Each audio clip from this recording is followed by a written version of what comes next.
আজকে এইখানে যে উঠানোর আপনারা উঠান মিটিং আসলো, এই মিটিং এর মধ্যে হঠাৎ করে দেখা গেছে একটা বানচাল হয়েছে। এই বানচাল হওয়ার কারণটা কিটা?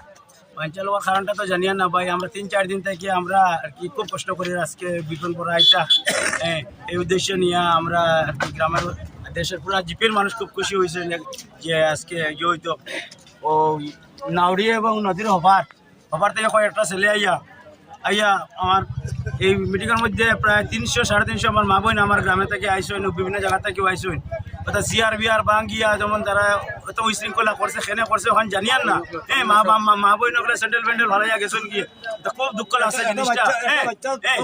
একটা বাচ্চা যখন হয়েছে অর্থাৎ মানুষ অর্থাৎ নদীর হবারর আমতলির ওখানোর কিছু মানুষ আছেন, বাদে নাউরির কিছু মানুষ আছেন, বাঙ্কুয়ার ভাড়ারও মানুষ আছেন, আগলাপুরেরও মানুষ কিছু আছেন। জানি না তার উদ্দেশ্য কিতা, বহুত বিশৃঙ্খলা করছেন।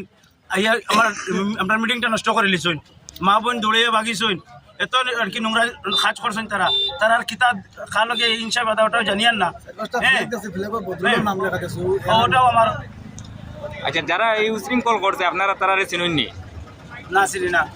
তারার বিরুদ্ধে আপনারা কিতা হইতেছে? এবার প্রশাসনে এটা তদন্ত করিয়া উপযুক্ত বিচার চাই। আর আমরা ওটাও আমার কথা যে আজকে জেলা কমিটির কাছে আমরা সবার কাছে আর কি বিচার চাই যে এটা উপযুক্ত বিচার করে দিবার লাগি। কিন্তু আজকে খুব দুঃখ লাগছে যে আমাদের গ্রামে এরকম একটা আয়োজন করার পরে এরকম হয়েছে। আমরা খুব দুঃখ লাগছে ওটা। আজকে আমরা বহুত আনন্দিত ছিলাম। এই গোটা বর্ণিব্রিজের মানুষ আজকে আমরা মানে একজন মহামান্য একজন পুরুষ ভূপেন বরা মহাশয় যে প্রদেশ কংগ্রেস সভাপতি, তাই না আজকে এখানে আইবা হিসাবে আমরা কোনো দল ফল আমরা নির্বিশেষে আমরা কোনো কিছু আমরা চাইছি না। আজকে আমরা খুবই আনন্দিত, একটা উৎসব মুখে আজকে ছিলাম। আর এই বর্ণিলাইন আপনার বর্ণিলাইন নেহেরু হিন্দি এলপি স্কুলের কিনারে একটা মিটিং আসলো বিকালে। এই মিটিংয়ে কে বা কারা দূর থেকে আমরা যারা মানে তারা কোনো নিমন্ত্রণও করছি না, এই বাইরা মানুষ এখান থেকে আসিয়া ভূপেন বেড়া যে সময় ঢুকছেন ওই সময় তারা ঢুকিয়া আমরা অনেক মানে মা বই নকল আসলা বুয়াত বা বাচ্চা কাচ্চা লইয়া বুয়াত আসলা চেয়ারের মধ্যে তারা গিয়া একদম মা বইন উফরে দি মানে তারা উঠা আরম্ভ করছেন। মা বইন দৌড়িয়ে বার হইছেন, এরপরে কিছু বাচ্চাইন আপনার জখম হইছেন, এরপরে কিছু মা বই নকলও জখম হইছেন। এখন পর্যন্ত মানে বাড়িন্ত থেকে খবর আর আমরা উপযুক্ত বিচার আমরা জেলা কংগ্রেসের কাছে আমরা উপযুক্ত বিচার চাই এবং প্রশাসনের কাছে আমরা উপযুক্ত বিচার চাই যে এইটার তদন্ত করিয়া যাতে এই যে আজকের যে আসামিগুলা সেই আসামিগুলারে যাতে মানে ধরা হয়। আমরা জোরালো আবেদন আমরা প্রশাসনের কাছে করিয়ার এবং সাহায্য আমরা কাটিগড়ার এই এমএলএ খলিল মজুমদারও ছিলেন এবং জেলা কমিটির জেলা সভাপতি শামসুল হক বড়ভূইয়া উনিও ছিলেন, আরও বিভিন্ন কর্মকর্তা ছিলেন। তাদের কাছে আমাদের বিনম্র আবেদন যে আমরা এই মান সম্মান নিয়ে যে দ্বিতীয় আরও একদিন আরও একটা সভা যদি আমরা করতে হয় তাহলে আমরা ভয় পাইয়ার কিভাবে আমরা মানে দ্বিতীয় আরও একদিন আমরা আরও একটা সভা মানুষকে ডাকবো, আমাদের মা বোনকে আমরা ডাকবো। এটার লাগে আমরা অনুরোধ রাখিয়া এখানে। আপনার নাম কিটা? আমার নাম আব্দুল মান্নান। আপনার পদবী কিটা? এই সমাজসেবী হিসাবে। আপনি কেন স্থানীয় মানুষ? স্থানীয় মানুষ।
নম্বর